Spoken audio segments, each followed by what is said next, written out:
আজ আবহাওয়ার খবর কি আছে আপনার কাছে এবং বায়ুমান কেমন? সাথে এরপর কিন্তু আমাদের জানাবেন রাস্তাঘাটে যানবাহনের কেমন চাপ কোথায় আছে সেটাও জানিয়ে দেবেন। আচ্ছা, আপনাকে ধন্যবাদ। এই মুহূর্তে আসলে ঢাকার অবস্থা আবহাওয়া কেমন রয়েছে সেই ব্যাপারে একটু ছোট করে জানাবো দর্শকদেরকে। তার পাশাপাশি ট্রাফিক অ্যালার্টের ব্যাপারটাও একটু জানানোর চেষ্টা করব। যদি ঢাকা ওয়েদারের সামারি যদি বলতে চাই, আজকের ঢাকার ওয়েদারটা কেমন সেই ব্যাপারটা নিয়ে বলা হচ্ছে যে ফেব্রুয়ারির মধ্য দিকে চলে গেছে এখন 2026 সাল এবং বসন্তকাল কিন্তু প্রকৃতিতে ইতোমধ্যেই আবির্ভূত হয়ে গেছে। আজকে বলা হচ্ছে যে গুগল তাদের ওয়েদার আপডেটে অ্যাকুরেসি অনুযায়ী যেটি জানিয়েছে যে আজকের ঢাকার ব্যাপার অবস্থাটা ওয়ার্ম, সানি এবং ড্রাই কন্ডিশন থাকতে পারে। অর্থাৎ বোঝাই যাচ্ছে যে শীতকাল কিন্তু প্রকৃতি থেকে বিদায় নিয়ে নিয়েছে এবং পরবর্তীতে বসন্তের যে অংশটাতে সেটাতে আমরা পড়ার পরে যে জিনিসটা দেখা যাচ্ছে যে আজকের ওয়েদারটা একটু গরম থাকতে পারে। সূর্যের আলো বেশ ভালোভাবে আমরা আসলে দেখতে পারবো এবং দেখা যাচ্ছে যে কন্ডিশনটা একটু ড্রাই থাকতে পারে। তো সকলের জন্য আসলে অনুরোধ থাকবে যে বেলা বাড়ার সাথে সাথে আপনারা পর্যাপ্ত পরিমাণে পানি গ্রহণ করবেন। তার পাশাপাশি আজকে কন্ডিশনের ব্যাপারটা, অবস্থার ব্যাপারে যে জিনিসগুলো বলা হয়েছে যে mostly sunny to partly sunny, বোঝা যাচ্ছে যে আর কি সূর্য স্নাত ঢাকার যে অবস্থাটা থাকে, যে দুপুরের মিষ্টি রোদের অবস্থাটা থাকতে পারে এবং হেইজি কন্ডিশন থাকতে পারে। এবং ডে টাইমের টেম্পারেচারের যে ব্যাপারটা বলা হচ্ছে যে 28 থেকে 29 ডিগ্রির মধ্যে আসলে সীমাবদ্ধ থাকবে। এখন হচ্ছে সকাল 7:50। সকালের মধ্যরাতের পর থেকে এখন একটু ঠান্ডা অবস্থা অনুভূত হয়। তো রাত্রের ব্যাপারে যে জিনিসটা বলছিলাম যে নাইট স্কুল টু অ্যাপ্রক্সিমেটলি যে জিনিসটা বলা হচ্ছে যে 15 থেকে 16 ডিগ্রি সেলসিয়াসে রাত্রের তাপমাত্রা নেমে যায়। সকালের বেলা বাড়ার সাথে সাথে টেম্পারেচার বাড়তে থাকবে। এবং আরেকটা জিনিসটা বলা হচ্ছে যে খুবই কম সম্ভাবনা রয়েছে যে বৃষ্টি আসতে পারে। তার পাশাপাশি যে হালকা মানের বাতাস বয়ে যেতে পারে 4 থেকে 7 মাইল ঘন্টা বেগে এবং দেখা যাচ্ছে যে নর্থ ওয়েস্ট থেকে মডারেট হিউমিডিটি পাওয়া যেতে পারে। এবং দেখা গেছে যে সিজনাল কনটেক্সটের ব্যাপারটা যে জিনিসটা বলা হচ্ছে যে বর্তমানে যে সিজনের অবস্থাটা চলছে সেখানে বলা হচ্ছে যে characterised as a transition period moving from the cool dry winter toward the hotter pre monsoon season. মৌসুমি বায়ুর আগে একটা জিনিস দেখা যাচ্ছে যে ঠান্ডা এবং শুষ্ক আবহাওয়া থেকে আস্তে আস্তে গরমের দিকে প্রবেশ করার যে ট্রানজিশনটা, সেই ব্যাপারটাতেই আসলে একটু সামারাইজ করা হয়েছে। আরও যদি বিস্তারিত করে আমরা বলতে চাই যে এই মুহূর্তে তাপমাত্রা 16 ডিগ্রি সেলসিয়াস অনুভূত হচ্ছে, 17 ডিগ্রি সেলসিয়াস। এবং এয়ার কোয়ালিটির ব্যাপারে যে জিনিসটা সবসময় দেখা যায় যে রাজধানী ঢাকার এয়ার কোয়ালিটি খুবই আনহেলদি। অ্যাকুরেট ওয়েদারের মাধ্যমে আমরা আসলে এই ব্যাপারটা জানলাম। তো এয়ার কোয়ালিটির কথা যেহেতু বলছিলাম, এয়ার কোয়ালিটির কিন্তু একটি মান নির্ণয় করা থাকে যে জায়গা থেকে ঢাকা বাংলাদেশ কিন্তু খুবই দুঃখের সহিত দেখা গেছে যে পুওর এয়ার কোয়ালিটির দিক থেকে ঢাকা প্রত্যেকবারেই 10-এর মধ্যেই থাকে।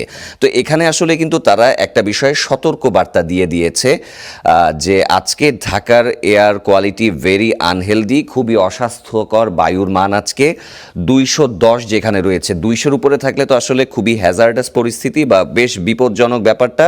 বর্তমানেই যদি দেখাতে চাই যে এখনকার সময় অনুযায়ী এয়ার কোয়ালিটি ইন্ডেক্সে দেখা যাচ্ছে ফোরকাস্টে 210 রয়েছে। তারপরে বেলা বাড়ার সাথে সাথে 200-র ঘরের মধ্যেই রয়েছে, 100-র উপরেই দেখা যাচ্ছে যে সবগুলো এয়ার কোয়ালিটির অবস্থা দেখা যাচ্ছে। এবং কারেন্ট এয়ার কোয়ালিটির ব্যাপারটার দিকে বলছিল যে তারা যে খুবই বাজে অবস্থা রয়েছে ঢাকা শহরের এয়ার কোয়ালিটির অবস্থা। এবং হেলথ রেকমেন্ডেশনের ক্ষেত্রে আইকিউ এয়ার যে সংস্থাটি রয়েছে, যে যারা বায়ুর মানের খবর দিয়ে থাকে, তারা কিন্তু বেশ কিছু সতর্কবার্তা দিয়ে দিয়েছে ঢাকাবাসীর উদ্দেশ্যে।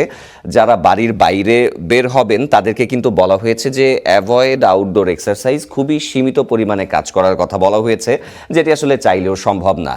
রাজধানী ঢাকার মধ্যে আসলে দরজা জানালা বন্ধ করে আপনার থাকার বিষয়টি, ঘরের মধ্যে থাকলে এই ব্যাপারটির বেশ নির্দেশনা দেওয়া হয়েছে এবং বাহিরে যারাই বের হন অনেকে দেখা গেছে যে করোনা পরবর্তী পরিস্থিতিতে মাস্কের ব্যবহারটা সীমিত করে ফেলেছেন, কিন্তু এটাও মাথায় রাখতে হবে ঢাকা শহরে যে পরিমাণে দূষণ বাড়ছে সেই ক্ষেত্রে মাস্ক ব্যবহার করে সতর্কতার সাথে আপনারা বাসার বাইরে বের হন। আইকিউ এয়ার কিন্তু এটাই আপনাদেরকে রেকমেন্ড করছে এবং রান অ্যান্ড এয়ার পিউরিফায়ার আসলে সকলেরা হয়তো এই সামর্থ্য নাও নেই যে এয়ার পিউরিফায়ার যে তারা সব জায়গায় ব্যবহার করবেন, কিন্তু তার পাশাপাশি আপনি যে জিনিসটি করতে পারেন যে পর্যাপ্ত পরিমাণে পানি পান করে আপনার শরীরটাকে কিন্তু হাইড্রেটেড রাখতে পারেন।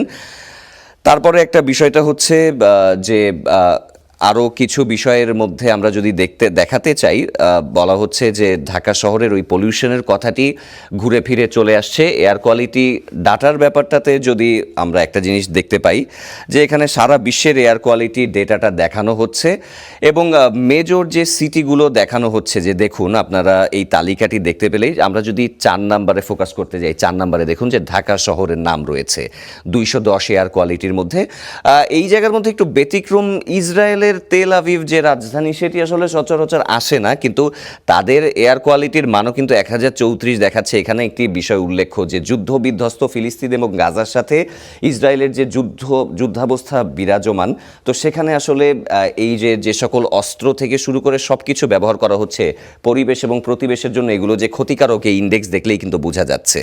তার পাশাপাশি কিন্তু বাংলাদেশের পাশাপাশি এশিয়ার দেশ হিসেবে পাকিস্তানের লাহোর, তারা 257 পয়েন্ট নিয়ে কিন্তু ঢাকার একটু আগে অবস্থান করছে। তার পাশাপাশি পশ্চিমবঙ্গের রাজধানী কলকাতা, সেটি কিন্তু রয়েছে 196 পয়েন্ট নিয়ে দূষিত বায়ুর তালিকায় 5 নম্বরে। তার পাশাপাশি আমরা দেখতে পাচ্ছি যে ভারতের আরও একটি শহর নয়াদিল্লি, তারাও কিন্তু জায়গা করে নিয়েছে 191 পয়েন্ট নিয়ে। তার পাশাপাশি মধ্যপ্রাচ্যের দেশ মিশর, তাদের রাজধানী কায়রো, সেটি রয়েছে। তারপরে আবার এশিয়ার আরেকটি দেশ চায়নার যে রাজধানী সাংহাই, সেটি রয়েছে। তো এরই মাধ্যমে আসলে আমরা ওয়েদার আপডেটের যে তথ্যগুলো রয়েছে সেগুলোর সমাপ্তি ঘটাতে চাই। তার পাশাপাশি এই মুহূর্তে আসলে সবচেয়ে গুরুত্বপূর্ণ যে ব্যাপারটা ট্রাফিক অ্যালার্টের ব্যাপার। আজকে দিনের প্রথম কর্মদিবস রবিবার, তো রবিবার দিনে যারা আসলে সকালবেলা বের হবেন তাদের আসলে কপালে কি রয়েছে? এতদিন ছুটির পরে খুবই কর্মব্যস্ত দিনের প্রথম দিনটি শুরু হয়, কর্মব্যস্ত দিন শুরু হয় আসলে রবিবার দিয়ে। তো রবিবারের দিকে রাস্তার পরিস্থিতি কেমন, ঢাকাটাকে যদি আমরা একটু বেশ ফোকাস করি, প্রধান প্রধান যে জায়গাগুলো সেগুলোর কি অবস্থা? মোহাম্মদপুর এলাকায় এখানে একটি রেড মার্ক দেখা যাচ্ছে। তো আমিনবাজার থেকে মোহাম্মদপুরে যারা যেতে চান তাদের আসলে যে অবস্থা রয়েছে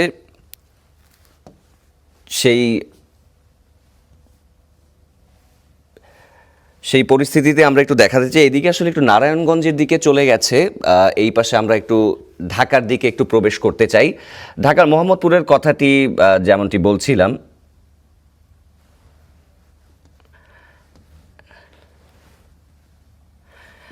আমরা মোহাম্মদপুরের পরিস্থিতি দেখাচ্ছি। দর্শক একটু দুঃখ প্রকাশ করে নিচ্ছি, আসলে সিস্টেমেটিক কিছু জটিলতা হচ্ছে এই ব্যাপারটি দেখানোর ক্ষেত্রে। তারপরও চেষ্টা করছি যতদূর সম্ভব আপনাদেরকে অ্যাকুরেট ডেটাটা দেয়া যায় সেটার পক্ষে। মোহাম্মদপুরের অংশটাতে যদি আমরা একটু দেখতে পাই, এখানে আমরা দেখতে পাচ্ছি যে মিরপুর রোডের যে অংশ সেই পাশে রেড মার্ক দেখা যাচ্ছে এবং আরেকটি পার্টের দিক থেকে শেরেবাংলা কৃষি বিশ্ববিদ্যালয়ে যে রাস্তাটি রয়েছে সেদিক থেকে আসলে যে অবস্থা দেখা যাচ্ছে যে বেশ কয়েকটি জায়গায় রেড মার্কের অবস্থান দেখতে পাচ্ছি আমরা। তার পাশাপাশি ইস্ট ওয়েস্ট রামপুরার সাইডের যে অবস্থাটা দেখা যাচ্ছে যে সেখানে মোটামুটি সবুজ মার্ক দেখা যাচ্ছে। বাড্ডার যে সাইড সেই জায়গা থেকে কিছুটা রাস্তা ইস্ট ওয়েস্ট ইউনিভার্সিটির এদিকে মোড়টা ঘোরার ক্ষেত্রে যানজট দেখা যাচ্ছে, যে এই রেড মার্ক সেটি ইন্ডিকেট করছে।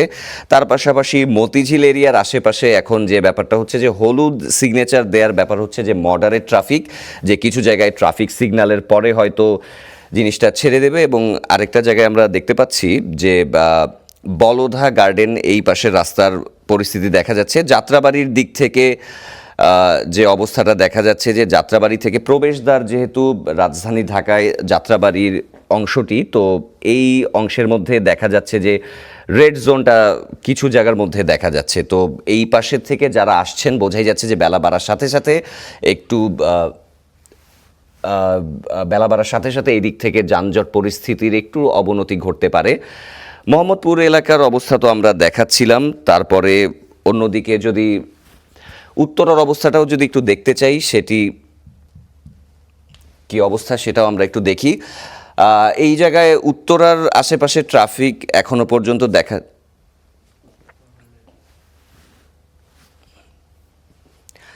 উত্তরার এই দিকে ট্রাফিকের যদি অবস্থাটা আমরা দেখি যে কি অবস্থা, সেই দিকে আমরা দেখতে পাচ্ছি যে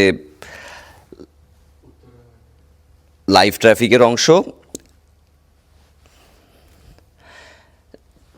এখন পর্যন্ত দেখা যাচ্ছে যে উত্তরাতে যে কয়টা সেক্টর এবং রোড রয়েছে সেগুলোর অবস্থা বেশ খালি দেখা যাচ্ছে, যে কারণ নির্বাচন হওয়ার পরবর্তীতে যে ছুটিগুলো ছিল সেই ছুটির পরে রাস্তাঘাটে আসলে এখনও ব্যস্ততা বাড়েনি। আজকে থেকে যেহেতু সব অফিস আদালত খোলা হবে, বেলা বাড়ার সাথে সাথে হয়তো এইদিকে আপনারা যে জিনিসটি দেখতে পাচ্ছেন যে উত্তরার আশেপাশে সব জায়গায় কিন্তু গ্রিন সাইনই দেখা যাচ্ছে। উত্তরার যে কয়টি শাখা সড়ক থেকে শুরু করে পুরা যে অবস্থাটা, সেখানে এখনো পর্যন্ত জসিমউদ্দিন রোডের এই বাঁকটার মধ্যে একটুখানি রেড সাইন দেখা যাচ্ছে, তার মানে এখানে কিছুটা যানজটের অবস্থা রয়েছে।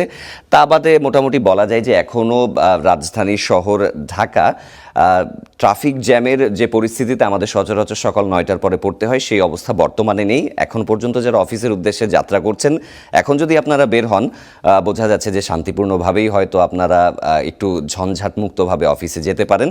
তো ওয়েদার এবং ট্রাফিক অ্যালার্টের আপডেটে এই ছিল সর্বশেষ খবর। আবারও প্রাইম সেটে চলে যেতে চাই।